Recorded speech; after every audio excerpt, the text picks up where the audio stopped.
President of France, Emmanuel Macron, had his first phone conversation with the leader of the Syrian administration, Ahmed al-Shara. As reported by Reuters, the politicians discussed the organization of the transitional period in Syria. They paid particular attention to the sanctions imposed during Assad's rule. According to a Syrian report, Macron stated that Paris is ready to work on lifting restrictions to help Syria recover. At the end of 2024, the European Union was already discussing the possibility of lifting sanctions, but Brussels' main demand remains the withdrawal of Russian troops from the country. We have also seen the European Union's position and Saudi Arabia's request to ease sanctions on Syria, which has had some effect, as EU leaders have stated. These issues are also being discussed in the United States, as the U.S. has a presence in northeastern Syria. Russia is trying to negotiate with Syria's new administration to maintain its military bases in Khmeimim and Tartus. Still, there has been no progress on this issue. Damascus is demanding compensation from Moscow for the years of bombardment and the extradition of the dictator Bashar al-Assad, who fled to the Russian Federation. According to Bloomberg, the talks have reached an impasse. The Kremlin is now left with only the option of continuing to remove its military equipment from the country. But even this is not going smoothly. A Russian ship carrying military cargo from Syria has been stopped off the coast of Malta due to technical problems, while other ships, according to the Crimea Reality, continue moving toward Russia.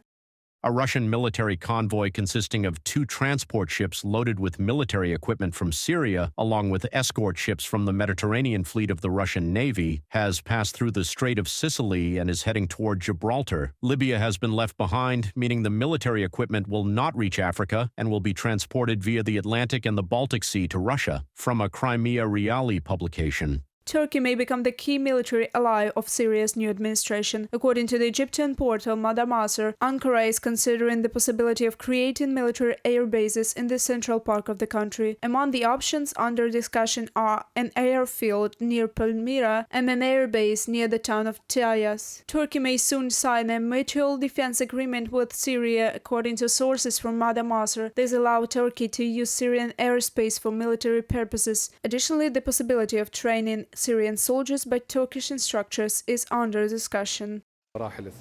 We are working together on the remaining major strategic portfolios, most importantly, building a common strategy to confront security threats in the region that guarantee a prolonged peace and security for the people of Syria and Turkey. During our meeting, we discussed the outstanding threats on Syrian soil. Experts are confident that there are no countries in the region that welcome the Russian military presence in Syria. Today, the main beneficiaries of influence in Syria are Turkey, Saudi Arabia, Qatar, and the U.S. They are categorically against Russia's presence in Syria, especially the presence of its military bases. At the same time, Washington apparently is also not interested in maintaining military presence in Syria. NBC News, citing American officials, reports that the U.S. Department of Defense is developing a plan to withdraw American troops from Syria. Reported by Alexander Zaslavets, Nikita Skoblikov, UATV News. High Representative of the EU for Foreign Affairs Kaja Kallas stated that any decision by Europe to ease sanctions on Syria will depend on the approach of the new Syrian administration toward governing the country. She emphasized that Damascus must initiate political reforms and include all segments of society in the process, particularly women. Sanctions that are hindering the build-up of a country, access to banking services and all these things, but of course it has to be a cascade with the conditions. If we see the developments going to the right direction, we are ready to do the next steps, but also it has to have a fallback position. If we see that it's not going to the right direction, then we can also move back on this.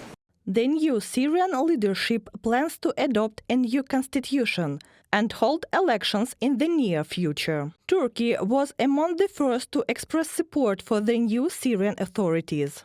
Turkish Foreign Minister Hakan Fidan stated that Ankara would assist Damascus in restoring relations with the international community. Turkey is also ready to help Syria combat terrorism and stabilize the country. Yani Avrupa'daki bazı We see that the Syrian administration has an agenda that aims to end the occupation and terrorism created by the YPG in the region, among other steps it will take to ensure its own national integrity, unity, solidarity, political integrity and territorial integrity. We believe that they should be given an opportunity to implement this. This is what we are currently waiting for. Meanwhile, German Foreign Minister Annalena Baerbock has advocated for partly lifting sanctions on Damascus. However, she stressed that restrictions must remain on those who committed serious crimes under Bashar al-Assad's regime. She called on EU countries to support stability and ensure a peaceful transfer of power in Damascus. Sanctions against Assad's henchmen who committed serious crimes during the civil war must remain in place. But Germany proposes to take a smart approach to sanctions, providing repeat relief for the Syrian population. Syrians now need a quick dividend from the transition of power. As the EU prepares for the Syria summit on January 27th in Brussels, Saudi Arabia has urged European diplomats to lift sanctions on Syria and support the country's economic recovery. In early 2025, the US Treasury relaxed some sanctions on Syria following the overthrow of Assad's regime. The Biden administration withdrew a $10 million reward offered for capturing Syrian opposition leader Ahmed al-Shara, who is now the de facto leader of Syria.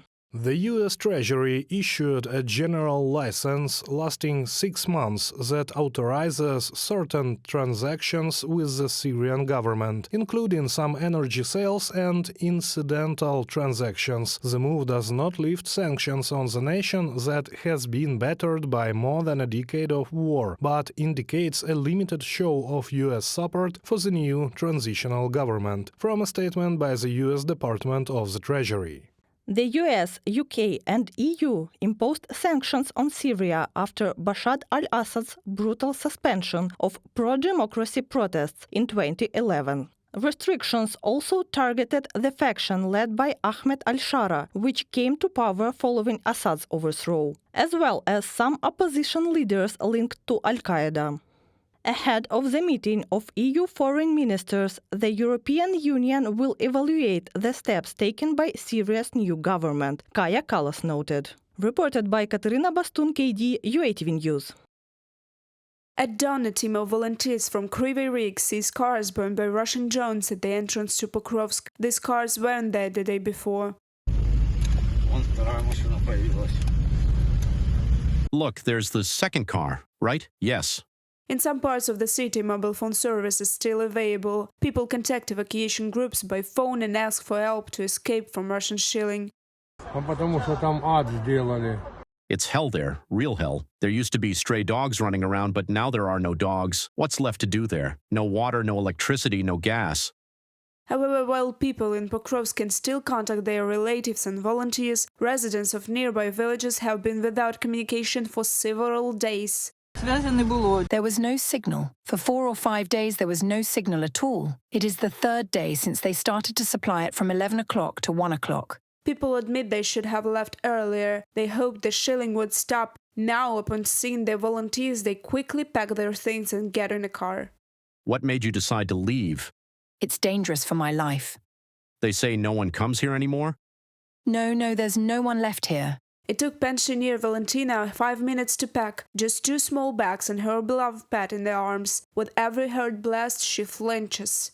I have a terrible headache. It's really bad. My blood pressure was 240 by 120. I had to take handfuls of pills. I didn't have the strength to listen to the gunshots. They were so loud. Volunteers say this trip can be considered successful. The only ones they couldn't find were 2 residents from the village of Zverevo, which is less than a kilometer from the front. It's possible they were hiding in the basement and were afraid to come out. Anyone come. Hello. Брались туда. Очень сильно много дронов летает. Ну, так и не достучались, но там дроны очень висели. We finally got there. There were a lot of drones flying, but we couldn't reach them. The drones were watching us closely. We didn't know if they were ours or theirs. It felt like we wouldn't make it out of there alive. Every day in Pokrovsk, civilians are killed. Russian forces use strike drones to attack civilian and volunteer vehicles. According to the Donetsk Regional Military Administration, today there are no more than 67,000 people left in the entire district, with about 7,000 people still in Pokrovsk itself. Reported by Alexandra Zaslavets, Alena Gramova, Evgeny Karmazin, UATV News.